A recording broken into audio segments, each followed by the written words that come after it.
Olá! Alguma vez alguém já te ofendeu ou então acusou você de ter feito algo ruim quando na verdade você era inocente? Eu arrisco dizer que dificilmente você se sentiu alegre por causa disso.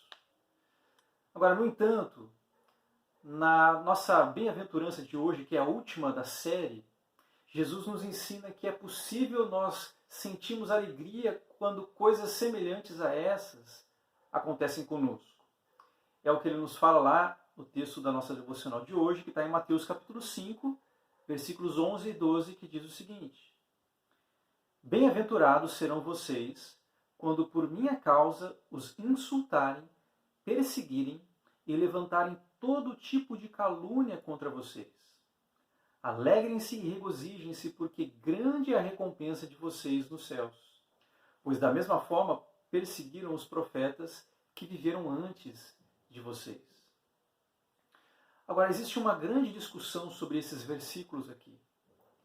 Se eles são uma nova bem-aventurança, ou se esses versículos devem ser considerados juntos com o versículo 10, como uma única bem-aventurança, ou se as bem-aventuranças acabaram no versículo 10 e agora é um outro assunto. Algumas coisas nós precisamos considerar para responder essa pergunta. Em primeiro lugar, o tema dos versículos 11 e 12 é igual ao do versículo 10. Mas todas as bem-aventuranças começam com a expressão bem-aventurados. Então, quando no versículo 11 ele repete essa expressão, parece uma indicação que algo novo está começando nesses versículos.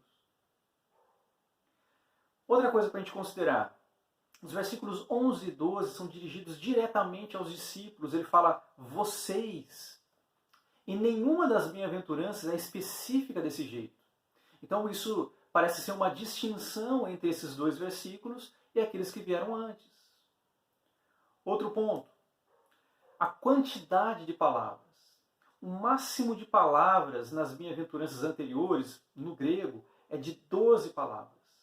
Agora, os versículos 11 e 12 possuem 36 palavras. Então parece que ser uma grande diferença entre esses dois versículos e as bem-aventuranças que vieram antes. Então, olhando para isso, parece que existem algumas indicações de que as bem-aventuranças terminam no versículo 10 e os versículos 11 e 12 seriam então uma espécie de conclusão ou uma transição para os versículos seguintes, que Jesus fala sobre ser sal e ser luz. Parece que Jesus está dizendo que quando nós somos, como descrito nas bem-aventuranças, quando nós somos sal e luz, nós seremos perseguidos. Então, olhando para o texto, versículos 11 e 12, Jesus nos ensina que o cidadão do reino sofre por causa de Cristo.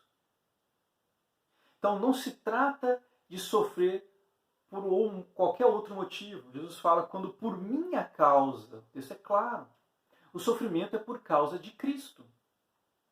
O cidadão do reino ele sofre porque ele tem características do reino na sua vida.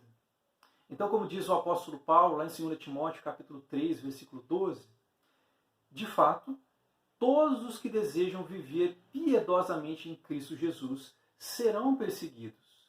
Então, não se trata aqui de sofrer, por exemplo, como consequência do próprio pecado. É um tipo de sofrimento diferente. Sofrer por Cristo. Agora, existem várias maneiras de sofrer por Cristo. Olha só o que diz o texto. Jesus fala, quando os insultarem, os perseguirem, quando levantarem todo tipo de calúnia contra vocês. Então, Jesus se refere aqui a 3 tipos de sofrimento em particular. O primeiro deles é o insulto. A palavra literalmente significa falar mal, com o objetivo de provocar ou de ridicularizar alguém. Então trata-se aqui de uma agressão verbal.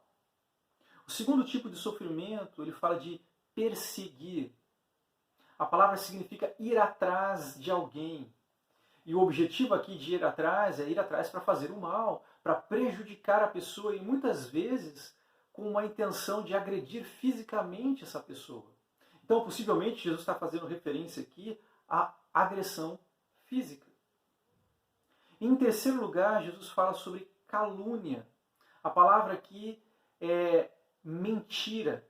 É a ideia de você atribuir algum mal a alguma pessoa através de uma mentira. É uma falsa acusação. Então aqui trata-se de uma agressão moral.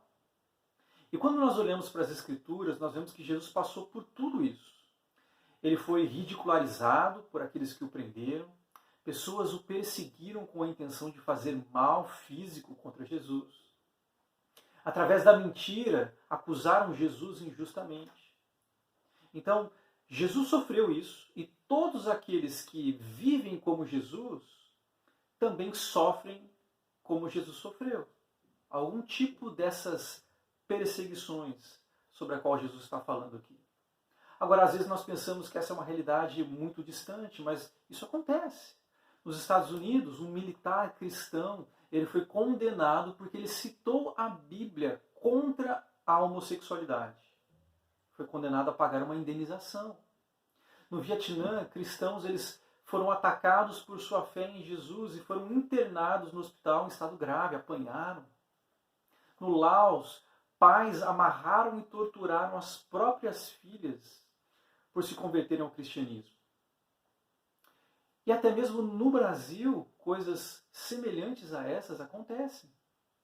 Existe uma reportagem que foi feita no site da CPAD, uma editora da Assembleia de Deus, falando que uma família foi agredida por cerca de 30 pessoas na frente de uma escola no estado de São Paulo, por causa de serem seguidoras de Cristo. Então, isso não é uma realidade tão distante de nós, cada vez mais próxima de nossas vidas. Agora, Jesus continua. Ele fala que o cidadão do reino, ele se alegra, porque quando ele sofre dessa forma, ele tem um galardão eterno. O texto diz, alegrem-se e regozijem-se, porque grande é a recompensa de vocês nos céus. Então, quando nós somos perseguidos por sermos cidadãos do reino, nós devemos nos alegrar. E a palavra usada aqui por Jesus é estar bem, estar com alegria no coração. Mas a palavra regozijar, que Jesus usa também aqui no versículo, literalmente significa saltar de alegria. Agora, a razão dessa alegria é que existe uma grande recompensa nos céus para aqueles que sofrem assim. Ou em algumas versões, há um grande galardão. E Jesus mostra até mesmo o exemplo dos profetas. Ele fala sobre os profetas e a forma como muitos deles foram perseguidos por seguirem a Deus, no finalzinho do versículo 12. Então, meus queridos, o que Jesus está nos ensinando aqui é que aquele que tem o caráter do reino, ele encontra a alegria de uma recompensa certa, mesmo sofrendo por causa de Cristo. Então eu quero encerrar essa nossa devocional, a última dessa série sobre as bem-aventuranças, com algumas perguntas para a nossa reflexão.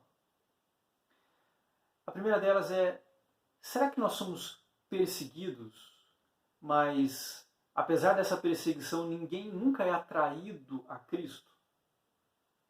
Será que eu estou sendo perseguido por causa de Cristo? Ou eu sou perseguido porque eu sou um cristão chato, que as pessoas não gostam, não suportam?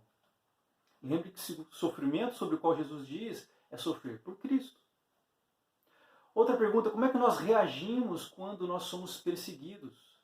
Será que é com tristeza, com reclamação ou com alegria? Outra pergunta, o que nós fazemos quando nós somos perseguidos?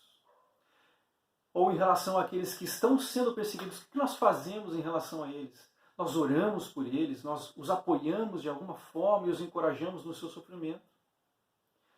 Meus queridos, que Deus nos ajude a, mesmo sofrendo por causa de Cristo, no mundo mau no qual nós vivemos, nós possamos nos alegrar pelo fato de quando nós sofremos por Cristo, essa é uma indicação de que somos cidadãos do reino do céu e que um grande galardão, uma grande recompensa nos aguarda. Que Deus o abençoe e até a próxima.